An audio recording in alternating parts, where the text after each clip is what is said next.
Jorge Martin eyeing the big prize. Can he complete a double victory here? He was a runaway winner from start to finish in yesterday's 13. All about with anybody, you can deny Jorge Martin completing his second double of the season. Ambient temperatures just under 30 degrees. It's a very warm up lap here then for the laps of enthralling MotoGP action here. You do wonder, the big question to pose, Lewis, is just how long can Bezzecchi and Bagnaia resist the pain and the fatigue of those injuries sustained last weekend. Lights out and we are going. San Marino. It's a superb launch from that 10th MotoGP pole from Jorge Martin. He leads the way just as he did in the sprint yesterday. Marco Bezzecchi's got away well too. Bagnaia didn't get a good start. Pedrosa has a moment there on the really good start from Miguel Oliveira. He's up 3 into 7th place, just ahead of the Marquez brothers. Aleix Espargaro is 10th. He's lost 4 places off the line, so 4 starts for the 2 factory Aprilias. Aleix Espargaro has actually dropped behind Luca Marini now into 11th. He now close to Bagnaia than Bagnaia is to Martin. We saw them almost going side by side through 4 and 5, but Bagnaia now settling into 2nd place. Crucial moment, the crucial move for Brad Binder in these early stages to get ahead of Dani Pedrosa. Advantage count as he's up there in 8th place. Yeah, a really good start to the Grand Prix for Marquez, who did launch himself up the order early in the race in Catalonia, only to slip back as the race unfolded. He'll be hoping that close to the front of this race as possible. As soon as he's got Jorge Martin right ahead of him, that will just keep him dialed in, just keep the adrenaline pumping. You feel the longer this race goes on, the more of a physical challenge it's going to be for Bagnaia, particularly if Martin starts to. Bagnaia once again able to carry that tighter line through turn 4.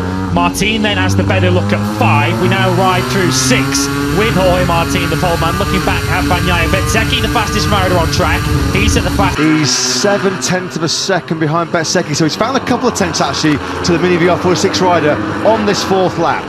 Although, to be fair, he did lose a lot of that in the first sector, so it's kind of restored Binder to where he was when the lap began. Martin He's in wide, he goes in really wide. That's going to drop him back into the clutches of Binder and of course cost him time to Bagnaia directly ahead of him. He was able to regroup, but just running slightly offline there. Bezzecchi has cost him half a dozen bite. Maverick Vinales victory. Coming from a long way back though is Marco Bezzecchi into Quercia corner. Bezzecchi. Brilliant move on the brakes into Quercia. He's now going to make that move all over again.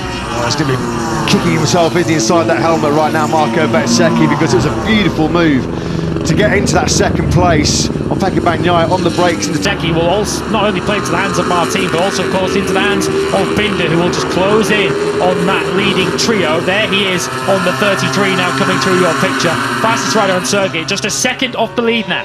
Quicker than Look at the leading 4 then, led by Jorge Martin. This trio of Ducatis, the top 3 in the World Championship, the top 3 in this Grand Prix. There's the gap that we're tracking between Bezzecchi and Binder. Not getting any closer really on this lap. 8th place, the next best Honda. You've got to go all the way back down to Joan Mir, who is, well, Stefan Bradl actually, the test rider, who was in 20th place. Talk about the contrast from one Sunday to the next for Aleix Espargaro. He's down in 13th place. We just saw, didn't we, on the previous lap, Martin Bagnaia and Bezzecchi picked up their speed, going to the 131s. It was just too hot for Binder to handle. Turn 14. There it is, into turn 14. The yellows briefly came out in the 4th sector just before we're seeing is, I'll be honest, I didn't expect Pecco to be able, with his injuries, match lap for lap, absolutely match Martin, but he can. But it's another thing to get past. Heroes of both of the factory KTMs down on consecutive laps. Now is the wild card. The old warhorse himself, Dani Pedrosa, in 4th place. He was always a genius, wasn't he, at rear tyre management, helped by his lightweight and his silky smooth riding style, not overstretching the tyre. Increasing presence in the back at the front of this Grand Prix as Martin, Bagnaia and Bezzecchi continue to trade lap times in the low 32s. Pedrosa is in the 31s yet again. 32.2 for the first 2, 32.3 for Bezzecchi. This guy is pure class. We're talking about Dani Pedrosa, a rider who's had over 150 Grand Prix podiums. If you want to know about his stature in this sport, Piero and Miller's incident's going to be reviewed after the race. Only again, it's another personal best lap from the number 26, a 1:31.876. He's just 6/10 now behind Marco Bezzecchi, striking distance to the front of this Grand Prix, 1.1 seconds behind Jorge Martin. This is at the end of 2018. He just didn't feel like he was razor sharp on the brakes to attack Pecco Bagnaia. Of course, wary as well that he didn't want to do anything that was going to jeopardise the world champions' hopes of a sprint podium. But this is a different get to the second as Bagnaia just gets in too hot, doesn't he? Oh, that was close. That was into the faster than Bezzecchi through the first half of this lap 14, which will take us into the second half of this San Marino Grand Prix. There is Pedrosa on the 26 bike, just out of your picture now as they come through the tight first gear, turn 14. That soft rear tyre doing an incredible job, calling on every ounce of his mercurial talent right now, isn't he? A 1:32.485, a half race distance on that soft rear is very, very impressive by Mark. For his best MotoGP results at the moment in 8th place. He's up behind Miguel Oliveira. That is a crash for Paul Espargaro. Unfortunately, that's an all too familiar sight. You just wonder at what point do the painkillers, do the adrenaline start losing effect here for the two Ducatis behind him, Bagnaia and Bezzecchi, who have done an incredible job to keep themselves in this victory battle as we're on lap 15, 16 seconds behind Marquez. Taka Nakagami is a further 2 seconds back. The LCR Honda rider in 18th place. Of course, Mir has crashed out. So Marquez in 6th, he is really starting to have bolted in this one in the form of Jorge Martin through the first sector on this lap. The advantage increased even further up to 1.2 seconds. That was Bagnaia's slowest lap for quite some time, a 1:32.4 last time around. Bagnaia very, very quickly. Yeah, Martin's pulled the pin in this one. The lead now almost 2 seconds as they cross the line. 31.9 for Martin, and that was a noticeable drop in pace from Bagnaia last time around. He did a 1:30 36 points going into the Barcelona Grand Prix a week ago. It was 66, wasn't it?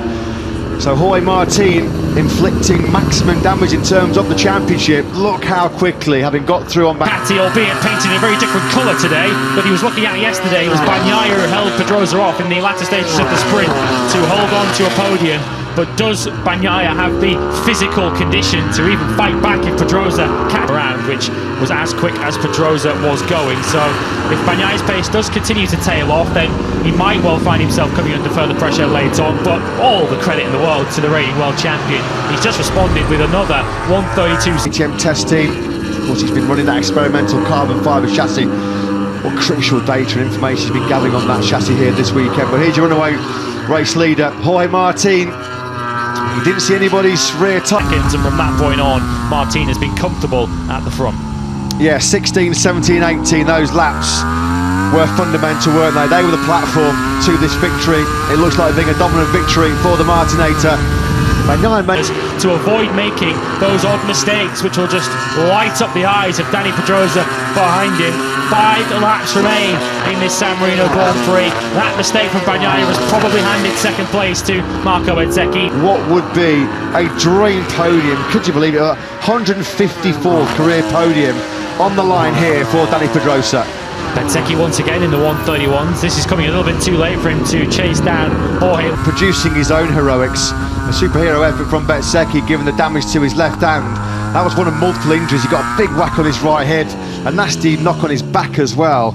As we mentioned, just the left hand that's the worst of several injuries. And 9th place. Alex Marquez runs 10th at the moment. He's got Aleix Espargaro and John Zarco right behind him, with Fabio Quartararo having a poor lap last time around, which is probably put paid to any hopes of him salvaging a top 10. It's a career best. His name is Alex Marquez. You can see to the background on that iconic Fausto Cassini tribute livery. He's got Aleix Espargaro for company. That's the battle for the final place in the top 10. Pedrosa back in the 1:31s late on here. A 1:31.999 from Pedrosa. Been out of corners. We saw the moment there out of turn 14 a couple of laps ago. He had that problem coming out of turn 10 earlier on as he desperately tries to get that bright yellow Ducati stopped into turn 14. There will be 1 lap to go once they can Marquez. So Marini now up into 7th place, although just as I say that, he's lost those places back again. No problems really on the plate of Jorge Martin right now, although his lead has come down to 1.4 seconds. The focus is all on this battle. Bagnaia versus Pedrosa. The checkered flag, we'll be hearing some of his tunes, the DJ post-race. Bagnaia then does hold on for an incredible podium, one of the toughest podiums of his Grand Prix career. It is 2 4th places, but Dani points behind Pecco Bagnaia. So in the space of 7 days, he's taken 30 points out of Bagnaia in the championship. But huge respect, huge admiration to Bezzecchi and Bagnaia for the pair of them to leave Misano. Not a big fan of this Misano circuit. A couple of crashes here in 2021, a lowly 9th here last year, and he said in the pre-event press conference, yeah, come here with pretty low expectations, and he leaves with a pole, a sprint, and a Grand Prix. Of course, maximised his points return from Barcelona on a weekend where Aprilia were dominant. He made sure he finished best of the rest in 3rd place, and it was his turn to be the dominant force this weekend. We'll never know whether a fully